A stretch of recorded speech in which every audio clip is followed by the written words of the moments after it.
দেখো জাহাঙ্গীরনগর ইউনিভার্সিটির একটা প্রশ্ন দেয়া আছে, ঠিক আছে?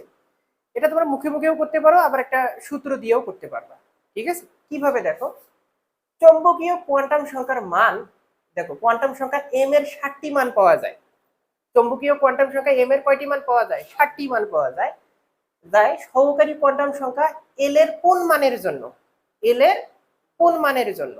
এখন তুমি জানো এটা সহজেই বের করতে পারবা। যখন 3 হবে, 3 হলে কয়টা পাওয়া যাবে বলো তো?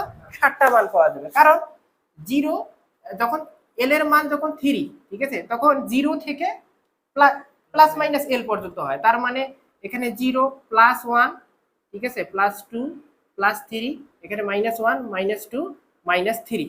এখান থেকে তুমি কয়টি মান পাচ্ছ? 60টি মান পাচ্ছ যখন 3 হবে। কারণ আমরা জানি যে এম এর মানটা এল এর উপর নির্ভরশীল এবং এম এর মান 0 থেকে প্লাস মাইনাস এল পর্যন্ত হয়। তার মানে 3 হলে 3 এর আগে 2 আছে, তারপরে 1 আছে, তারপরে 0 আছে। এইভাবে আমরা হিসেব করতে পারি। কিন্তু যখন একটা বড় মান দিবে তখন সমস্যাটা, এজন্য আমরা একটা সূত্রের সাহায্যে বের করতে পারবো, ঠিক আছে? সেই সূত্রটা কি দেখো, এখানে m equal to twice L plus 1। দেখো সূত্রটা দেখো, ঠিক আছে? এখানে আমরা এই সূত্রের সাহায্যে করতে পারবো m equal to twice L plus 1।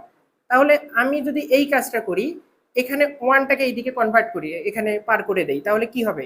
m minus 1 আর এখানে টোয়াইস এল। বুঝতে পারছো কি? বা আমি একবার এইদিকে করি, m মাইনাস 1, তারপরে এখানে নিচে কি হবে? 2, তাই না? এখানে ম্যাগনেটিক কোয়ান্টাম সংখ্যার মান কত দেয়া আছে বলো তো? 7। তাহলে এখানে 7 মাইনাস 1, তাহলে 2। তাহলে এখানে কত হচ্ছে? 6 আর 2। তাহলে হিসেব করলে কত পাচ্ছ? 3। বুঝতে পারছো কি বিষয়টা?